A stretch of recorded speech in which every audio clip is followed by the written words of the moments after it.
नमस्कार दोस्तों, स्वागत है आपका हमारे YouTube चैनल उत्कर्ष जी के पॉइंट में। दोस्तों, कल हमने पढ़ा था कंप्यूटर परीक्षा का पार्ट 6। अगर आपने नहीं देखा है तो वो प्ले लिस्ट से देख लेना। आज करेंगे पार्ट 7। कल अपन ने कंप्यूटर की विशेषताओं के बारे में पढ़ा था। आज करते हैं कंप्यूटर की लाभ और हानि के बारे में। तो चलिए दोस्तों, शुरू करते हैं आज की क्लास।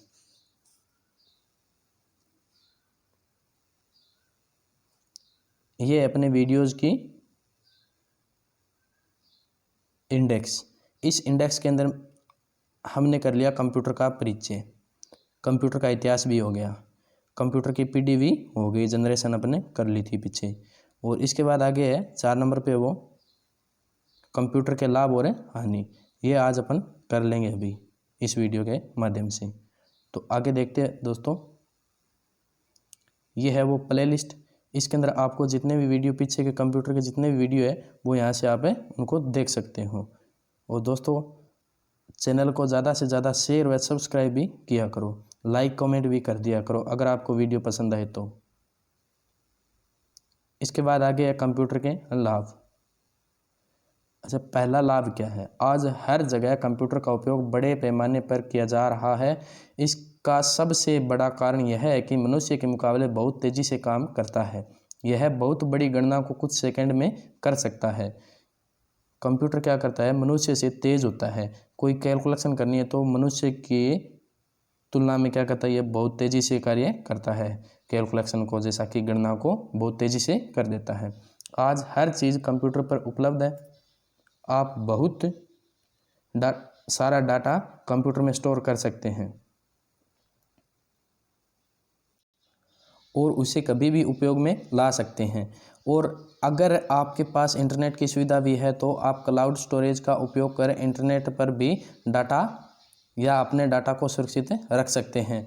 जैसा कि अपने मोबाइल के अंदर एक मोबाइल फ़ोन के अंदर फ़ोटोज़ ऑप्शन होता है, उसके अंदर अपने मेल पे फ़ोटो डालते हैं ना, वैसे क्या कर सकते हैं कंप्यूटर के अंदर भी अपना डाटा है वो मेल या अदरवाइज अपने साइट के अंदर उसको स्टोर करके रख सकते हैं। इसके बाद आगे आप कभी भी और कहीं भी अपने दोस्तों के संपर्क में video call, email, social networking जैसे सुविधाओं के माध्यम से जुड़े रह सकते हैं। आप इंटरनेट पर कोई भी जानकारी प्राप्त कर सकते हैं। बैंकिंग जैसी सुविधाओं में कंप्यूटर तकनीक का जवाब नहीं है। आप घर बैठे बैठे अपने मोबाइल फ़ोन से या कंप्यूटर से किसी को भी रुपये ट्रांसफ़र कर सकते हैं। जैसा ही कोई किसी से रुपये मांगता है तो वो अपन क्या कर सकते हैं, इस लॉकडाउन के अंदर उसको जाकर रुपये नहीं दे सकते तो क्या करेंगे, अपने मोबाइल से, जैसा कि जीपे है या फिर अपने फ़ोनपे है या फिर पेटीएम है, उनके माध्यम से उसको ट्रांसफ़र कर सकते हैं। ये एक बहुत अच्छा सरल तरीका होता है। आज मोबाइल रिचार्ज, बिजली का बिल से जमा करने से लेकर ऑनलाइन शॉपिंग, यहाँ तक कि हवाई जहाज तक कंप्यूटर द्वारा उड़ाए जा रहे, वह भी बिना कोई गलती किए उड़ाए जा रहे हैं। क्या उड़ाए जा रहे हैं? हवाई जहाज है, हेलीकॉप्टर है, अदरवाइज है, इनको क्या है कंप्यूटर के माध्यम से उड़ाया जाता है। जैसा कि सैटेलाइट है। मोबाइल रिचार्ज भी क्या किया जाता है? मोबाइल नेटवर्क से किया जाता है। बिजली का बिल भी भुगतान किया जाता है। ऑनलाइन शॉपिंग भी अपन कर सकते हैं इनके माध्यम से। ये होते हैं इसके लाभ। शिक्षा और चिकित्सा के क्षेत्र में कंप्यूटर ने दुनिया को बदल दिया है। आप घर बैठे बैठे ही बेस्ट टीचर्स संस्थाओं से शिक्षा प्राप्त कर सकते हैं। और चिकित्सा की बात करें तो दुनिया के बेहतरीन डॉक्टर से इंटरनेट पर परामर्श ले सकते हैं। और अब तो मेडिकल स्टोर जाने की भी ज़रूरत नहीं है। आप घर बैठे ही दवाइयों का ऑर्डर कर सकते हैं, चाहे वह आपके शहर में मिलती हो या नहीं मिलती हो। किसी और शहर में तो भी अपन वहाँ से मंगवा सकते हैं। आगे देखते हैं कंप्यूटर की हानियाँ। और कंप्यूटर की हानि भी है, वो क्या क्या है वो देखते हैं। तो पहला ऑप्शन है हानि का। जहाँ एक और कंप्यूटर लोगों को स्मार्ट बना रहा है, वहीं दूसरी ओर इसका ज़रूरत से ज़्यादा प्रयोग बीमार भी बना सकता है। ज़रूरत से ज़्यादा प्रयोग करना क्या हो सकता है? मनुष्य के लिए घातक भी हो सकता है। जैसा कि बीमारी हो जाती है इससे, वो भी हो सकता है। कंप्यूटर और मोबाइल का अधिक प्रयोग स्वास्थ्य के लिए हानिकारक साबित हो रहा है। मोबाइल और कंप्यूटर स्क्रीन पर ज़्यादा लगातार देखते रहने से सबसे ज़्यादा नुकसान आँखों को होता है। किसको होता है? आँखों को होता है। मतलब दिखना कम हो जाता है। कम समय में या छोटी उम्र में भी क्या लग जाती है? चश्मा लग जाती है। लोगों का मिलना जुलना बंद हो गया है। ज़्यादा लोग किसी के घर जाकर मिलने से बेहतर उनसे सोशल नेटवर्किंग साइट जैसे फेसबुक और व्हाट्सएप चैट करना ज़्यादा पसंद करते हैं। यहाँ तक कि एक घर में रह रहे 4 व्यक्ति भी अपने अपने मोबाइल फ़ोन से ही चिपके रहते हैं। बड़ी बड़ी कंपनियों और फैक्ट्रियों में कई कई मजदूरों का काम कंप्यूटर और रोबोट करने लगे हैं, जिससे बेरोजगारियां बढ़ी है, बेरोजगारी भी बढ़ी है। जो काम पहले व्यक्तियों के द्वारा हुआ करता था वो अब मशीनों से होने लग गया, तो क्या हो गया, वो व्यक्ति है, वो मजदूर है, वो क्या वह फ्री रहने लग गए, तो उनका वो मजदूरी था या फिर वो उनका रोजगार था वो क्या हो गया है, छीन लिया गया है। किन के द्वारा? कंप्यूटर के द्वारा छीन लिया गया है। ये एक इसका हानि का मुख्य कारण है। इंटरनेट बैंकिंग का उपयोग सावधानी से न करने पर आपके पर्सनल डाटा चोरी रखने का खतरा या चोरी होने का खतरा रहता है, जिससे कई यूजर्स को आर्थिक नुकसान उठाना पड़ता है। इसी प्रकार सोशल नेटवर्किंग साइट पर भी सावधानी से काम न करने पर भी होता है। इंटरनेट के माध्यम से ठगी बहुत बड़े पैमाने पर बढ़ गई है। ठगी तो आजकल आम बात हो गई है, इंटरनेट के माध्यम से होती है सब कुछ। इसके बाद आगे बढ़ते हैं अपने इंडेक्स नंबर 2। इसके अंदर अपन ने कर लिया था कंप्यूटर की कार्य प्रणाली, अपन ने कर लिया था पीछे एक वीडियो के अंदर हो गया था ये भी। और इसके बाद कंप्यूटर के हार्डवेयर की संरचना भी हो गया था। सीपीयू के अंदरूनी भाग देखेंगे आज अपने, ये नहीं हुआ है, ये आज अपन करेंगे। इसके बाद आगे कंप्यूटर की कीबोर्ड भी कर लेंगे। कंप्यूटर की मेमोरी ये आगे वाली वीडियो के अंदर होगी, ये जो कल का वीडियो होगा उसके अंदर मैं डाल दूंगा ये सिस्टम पूरा।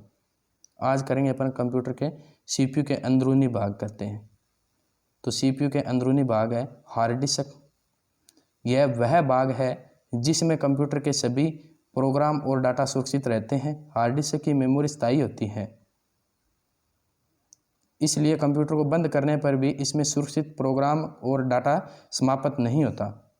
आज से 10 वर्ष पहले हार्ड डिस्क की स्टोरेज क्षमता गीगाबाइट मतलब जीबी, मेगाबाइट या एमबी तक सीमित रहती थी, लेकिन अब क्या हो गया, किंतु आजकल हार्ड डिस्क की स्टोरेज क्षमता को टेराबाइट या टीबी में मापा जाता है।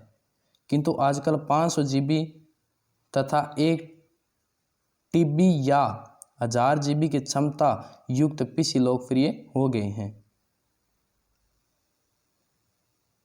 हार्ड डिस्क की क्षमता जितनी अधिक होगी उतना ही ज़्यादा डाटा स्टोर किया जा सकता है। मदरबोर्ड फाइबर ग्लास का बना एक समतल प्लेटफॉर्म होता है जो कंप्यूटर के सभी हार्डवेयर को जैसे कि कीबोर्ड, माउस, एलसीडी, प्रिंटर आदि को एक साथ जोड़े रखता है। मदरबोर्ड से ही प्रोसेसर, हार्ड डिस्क, रैम भी जुड़ी रहती है तथा यूएसबी या पेन ड्राइव लगाने के लिए भी यूएसबी पॉइंट मदरबोर्ड में दिए गए होते हैं। साथ ही मदरबोर्ड से ही हमें ग्राफिक तथा साउंड का आनंद भी मिलता है। अब मदरबोर्ड क्या होता है, जैसा कि इसके अंदर अपन बोले तो अपनी सरल भाषा में एक प्लेट होती है, उसके अंदर क्या होता है ये सिस्टम लगा रहता है, जो पीछे अपने यूएसबी लगाते हैं या फिर अपने विजुअल केबल लगाते हैं एलसीडी के लिए या प्रिंटर की वायर लगाते हैं, तो वो इसके अंदर ही लगा रहता है पूरा मैटर। अब इसके अंदर एक नाम है यूएसबी की फुल फॉर्म होती है यूनिवर्सल सीरियल बस होती है। एलसीडी की होती है लिक्विड क्रिस्टल डिस्प्ले होता है। ये अपने आगे कर लेंगे, एक अलग से फुल फॉर्म का और शॉर्ट फॉर्म का वीडियो डालूंगा, उसके अंदर हो जाएगा ये पूरा मैटर।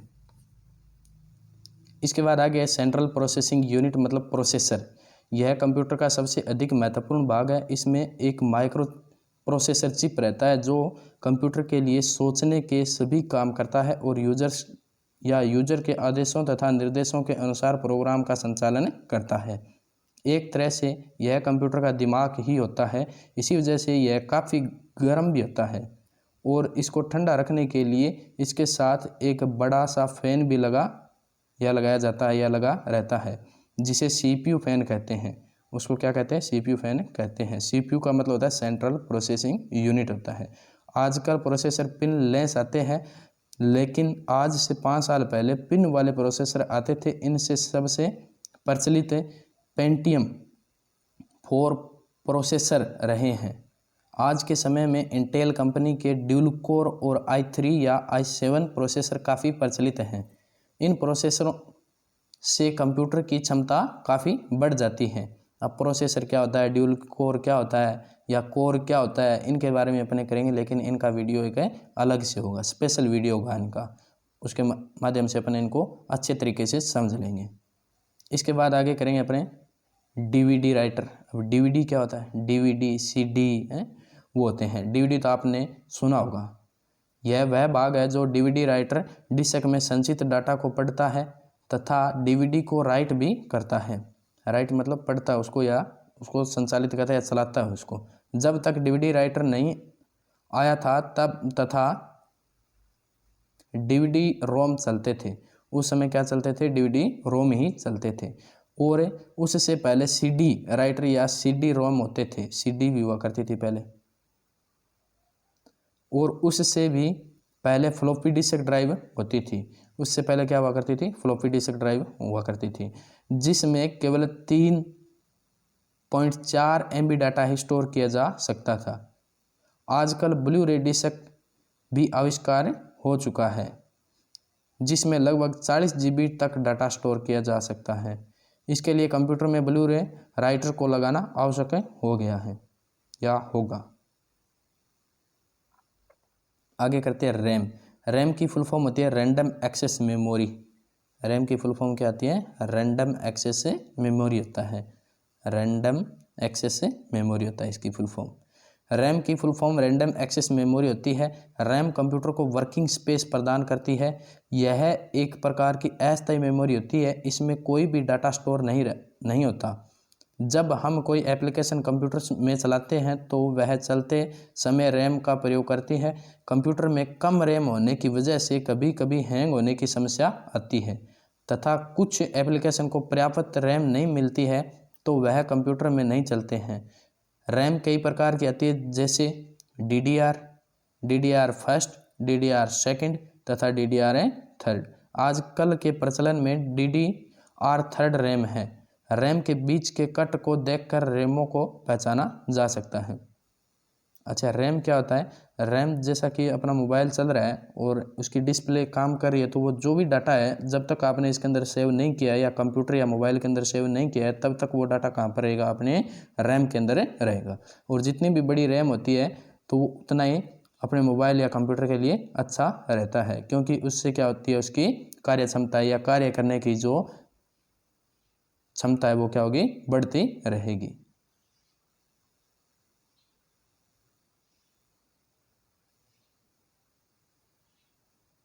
इसके बाद है power supply. Power supply SMPS भी बोला जाता है इसको, स्विच मोड पावर सप्लाई होता है ये, एसएमपीएस भी इसको शॉर्ट में बोला जाता है। पावर सप्लाई का मतलब क्या होता है, कंप्यूटर को जो लाइट दी जाती है उसको क्या करता है, वो कट आउट करता है, मतलब कम और ज़्यादा करके आगे इसको देता है। जैसा कि एलिमिटर होता है ना, वैसा होता है ये, एसएमपीएस होता है ये, switch mode power supply. Switch mode power supply होता है इसका फुल फॉर्म। इसके बाद कंप्यूटर के सभी भागों को उनकी क्षमता के अनुसार पावर प्रदान करने का कार्य पावर सप्लाई करती है। इसको भी ठंडा रखने के लिए इसमें फैन लगा होता है, इसके अंदर भी एक पंखा लगा हुआ रहता है। इसमें से motherboard, hard disk, DVD writer को उचित सप्लाई देने हेतु अलग अलग प्रकार के वायर दे रखे होते हैं। इसका मेन स्विच सीपीयू के पीछे लगा होता है, जहां पावर केबल के माध्यम से कंप्यूटर को पावर दी जाती है। सबसे पहले इसी के अंदर लाइट आती है, इसके बाद ये क्या करता है, सीपीयू के अलग अलग पार्ट्स को डिवाइड या वितरित करती है ये लाइट। इसके बाद आगे करते हैं कंप्यूटर के कीबोर्ड। तो कंप्यूटर के कीबोर्ड के बारे में आज अपने जानेंगे। कीबोर्ड टाइपराइटर जैसा उपकरण होता है जिसमें कंप्यूटर में सूचनाएं दर्ज करने के लिए बटन दिए गए होते हैं, जिन्हें हम की कहते हैं। कीबोर्ड एक क्या होता है, कंप्यूटर का मुख्य उपकरण होता है जिसके माध्यम से कंप्यूटर के अंदर अपने इनपुट दे सकते हैं। कीबोर्ड कंप्यूटर का सबसे महत्वपूर्ण भाग होता है। अगर आज कीबोर्ड न होता तो शायद ये लेख टाइप नहीं किया गया होता। तो शायद आप इसका महत्व समझ ही गए होंगे।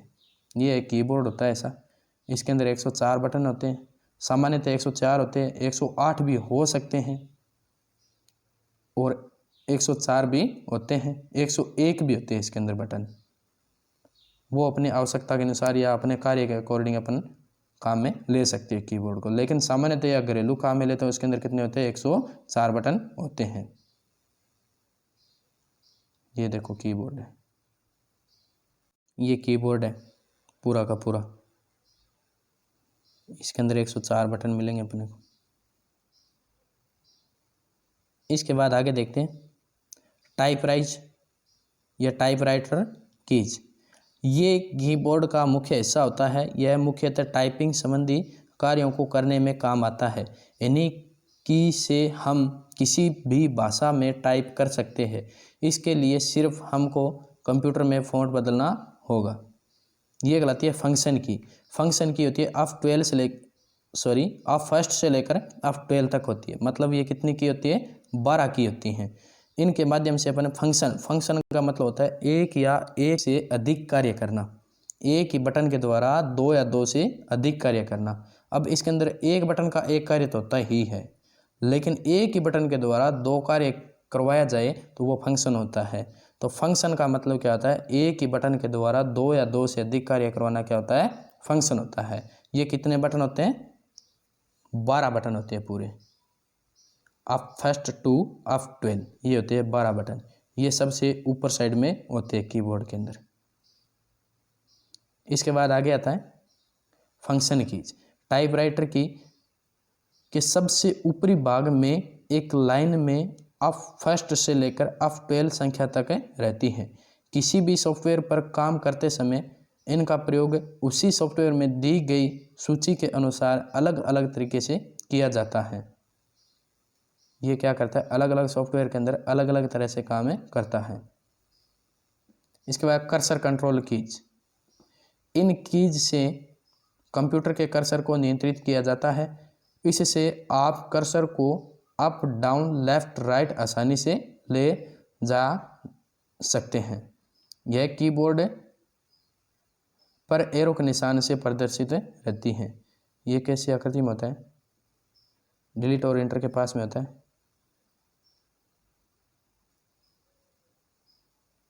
एक ऐसे होता है, एक ऐसे होता है, एक ऐसे होता है, एक ऐसे होता है। इन पे एरो होते हैं ऐसे। ये बटन होता है, 4 बटन होते हैं। ये लेफ्ट राइट टॉप बॉटम भी बोल सकते हैं इनको अपन, ठीक है। अप डाउन और लेफ्ट राइट भी बोल सकते हैं। कीबोर्ड पर एरो कीज के ठीक ऊपर कुछ और कर्सर कंट्रोल कीज भी मौजूद रहती है।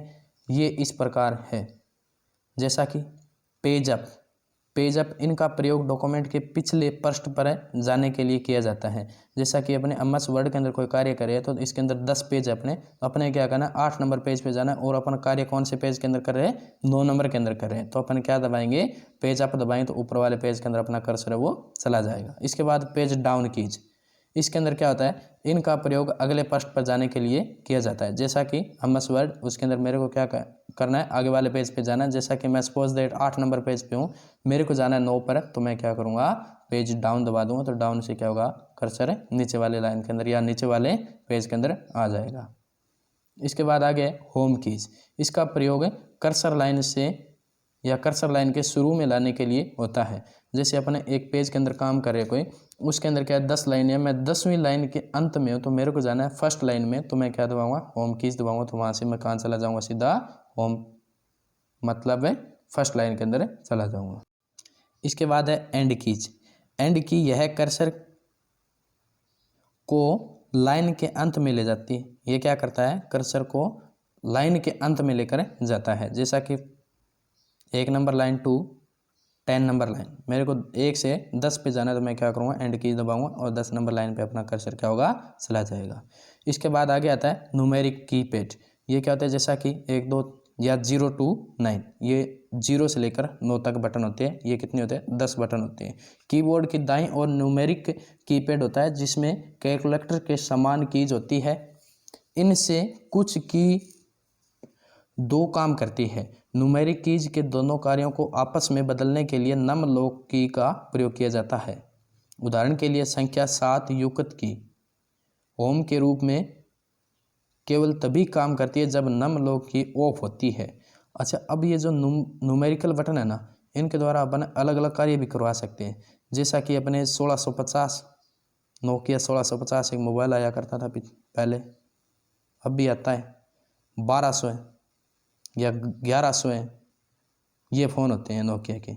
इनके अंदर क्या है, जैसा कि एक बीच का बटन होता है गोल आकृति का, उसके अंदर अपन जैसे स्नेक वाला गेम खेल रहे हैं तो उसके अंदर वो स्नेक है, उसको इधर उधर घुमाना है, तो इन बटन को अपन काम में लेते हैं, इधर घुमाना है, इधर घुमाना है, या इधर घुमाना है, या इधर घुमाना है। इन बटन से अपन तंग आ जाते हैं तो अपन क्या करते हैं, उसके बाद अपन करते थे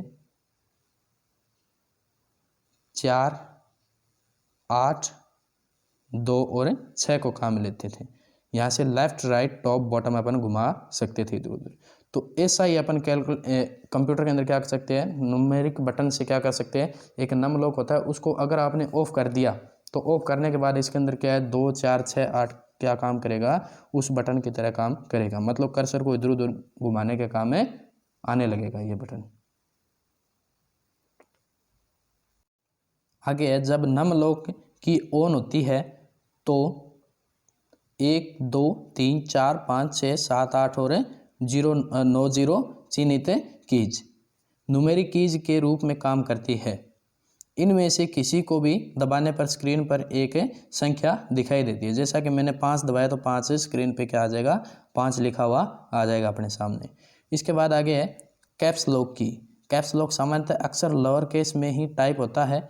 यदि आप एक बार कैप्स लॉक की 2 की को दबा दे तो टाइप किया जाने वाला अक्षर अपर केस में टाइप हो जाएगा।